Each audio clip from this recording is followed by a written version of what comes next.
പ്രിയപ്പെട്ടവരെ, എല്ലാവർക്കും ഫോഴ്സിൻ്റെ മോട്ടിവേഷൻ ടോക്കിലേക്ക് സ്വാഗതം. 1991-92 ഇന്ത്യൻ ക്രിക്കറ്റ് ടീം ഓസ്ട്രേലിയയിൽ പര്യടനം നടത്തുകയായിരുന്നു. സച്ചിൻ തെണ്ടുൽക്കർ 1989 ആദ്യമായി ഇന്ത്യൻ ടെസ്റ്റ് ടീമിൽ കറാച്ചിയിൽ പാകിസ്ഥാനെതിരെ കളിക്കുന്നത്. അന്ന് അദ്ദേഹത്തിന്റെ പ്രായം വെറും 16 വയസ്സ്. 18ാമത്തെ വയസ്സിലാണ് ഓസ്ട്രേലിയൻ പര്യടനം.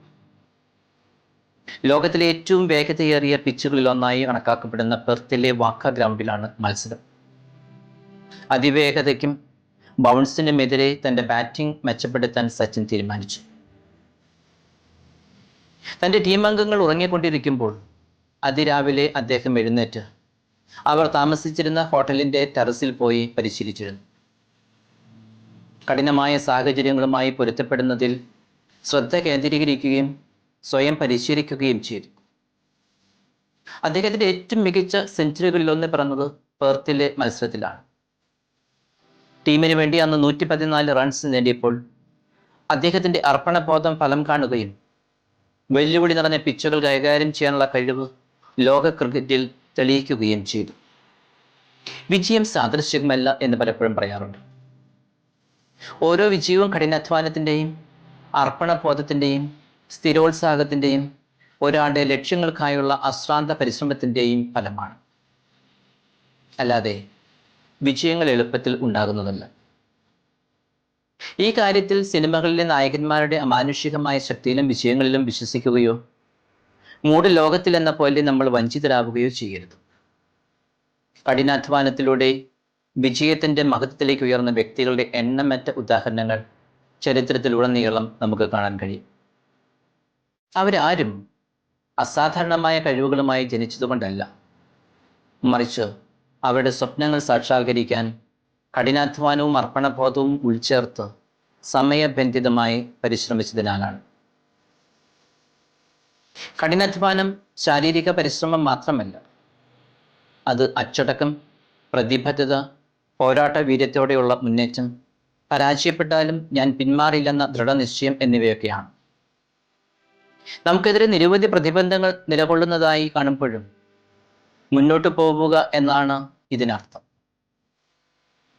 രാവിലെ നേരത്തെ ഉണരുക, ഓരോരുത്തരുടെയും കഴിവനുസരിച്ച് താമസിച്ചുറങ്ങുക, നിരന്തരമായി പരിശ്രമിക്കുകയും പരിശീലിക്കുകയും ചെയ്യുക, ആവശ്യമെങ്കിൽ പരിശ്രമങ്ങളിൽ മാറ്റം വരുത്തുക, ഒരിക്കലും ഉപേക്ഷിക്കാതിരിക്കുക എന്നൊക്കെയാണ് കഠിനാധ്വാനത്തിന്റെ അർത്ഥം. കഴിവ് മാത്രം മതിയാകില്ല ഉന്നത വിജയം നേടാൻ. ഏറ്റവും കഴിവുള്ള വ്യക്തികൾ പോലും അവരുടെ കഴിവുകൾ മെച്ചപ്പെടുത്താൻ നിരന്തരമായി കഠിനാധ്വാനം ചെയ്തുകൊണ്ടേയിരിക്കണം. മികച്ച അത്ലറ്റുകൾ, ശാസ്ത്രജ്ഞർ, സംരംഭകർ, വിദ്യാസമ്പന്നർ, എഴുത്തുകാർ, കലാകാരന്മാർ തുടങ്ങി എല്ലാവരും കഠിനാധ്വാനത്തിലൂടെ മാത്രമാണ് ഉന്നത സ്ഥാനങ്ങളിൽ എത്തിച്ചേർന്നിട്ടുള്ളത്. ലയണൽ മെസ്സി ശാരീരിക വൈകല്യങ്ങളെ അതിജീവിച്ച് ലോകത്തിലെ ഏറ്റവും മികച്ച ഫുട്ബോൾ കളിക്കാരിൽ ഒരാളെ മാറിയില്ലേ? മറ്റാരേക്കാളും കഠിനമായ പരിശീലനത്തിലൂടെ വർഷങ്ങൾ ചിലവഴിച്ചതിന് ശേഷമാണ് അദ്ദേഹം ലോക ഫുട്ബോളിന്റെ രാജാവായത്. ആൽബർട്ട് ഐൻസ്റ്റീൻ കേവലം മിടുക്കനായത് കൊണ്ടല്ല ഭൗതിക ശാസ്ത്രത്തിൽ വിപ്ലവം സൃഷ്ടിച്ചത്. തൻ്റെ സിദ്ധാന്തങ്ങൾ ഗവേഷണം ചെയ്യാനും പരീക്ഷണം നടത്താനും പരിഷ്കരിക്കാനും അദ്ദേഹം വർഷങ്ങളോളം ചിലവഴിച്ചു. വിജയത്തിന്റെ കൊടുമുടിയിലെത്താൻ അക്ഷീണം പ്രയത്നിച്ച എലോൺ മസ്ക്, ഓപ്പറ വിൻഫ്രി തുടങ്ങിയവരൊക്കെ ലോകത്തോട് വിളിച്ചു പറഞ്ഞുകൊണ്ടിരിക്കുന്ന ഒരു സത്യമുണ്ട്: ഞാൻ വിജയിച്ചിട്ടുണ്ടെങ്കിൽ അത് എൻ്റെ കഠിനാധ്വാനം കൊണ്ട് മാത്രമാണ്. ഒരു കാര്യം നാം മറക്കരുത്: കഠിനാധ്വാനം എല്ലായ്പ്പോഴും എളുപ്പമല്ല. പരാജയങ്ങൾ, തിരിച്ചടികൾ, സംശയത്തിന്റെ നിമിഷങ്ങൾ എന്നിവ ഉണ്ടാകും. എന്നിരുന്നാലും വെല്ലുവിളികളെ സ്വീകരിക്കുകയും ബുദ്ധിമുട്ടുകൾക്കിടയിലും മുന്നോട്ട് പോവുകയും ചെയ്യുന്നവരാണ് ആത്യന്തികമായി വിജയിക്കുന്നത്. വിജയം ഒറ്റ രാത്രി കൊണ്ട് വരുന്നതല്ല. ക്ഷമയും സ്ഥിരോത്സാഹവും ഒപ്പം തന്നിൽ തന്നെയുള്ള അചഞ്ചലമായ വിശ്വാസം ഒന്നു ചേർന്ന ഒരു യാത്രയാണിത്.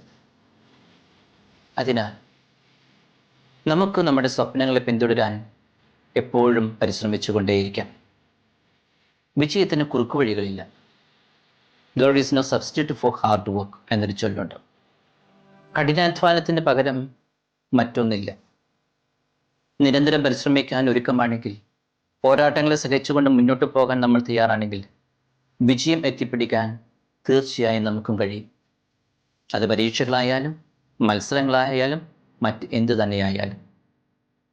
കഠിനാധ്വാനം ചെയ്യുക, ചെയ്യുന്ന കാര്യത്തിൽ മാത്രം ശ്രദ്ധ കേന്ദ്രീകരിക്കുക, ആത്മവിശ്വാസം കൈവിടാതിരിക്കുക.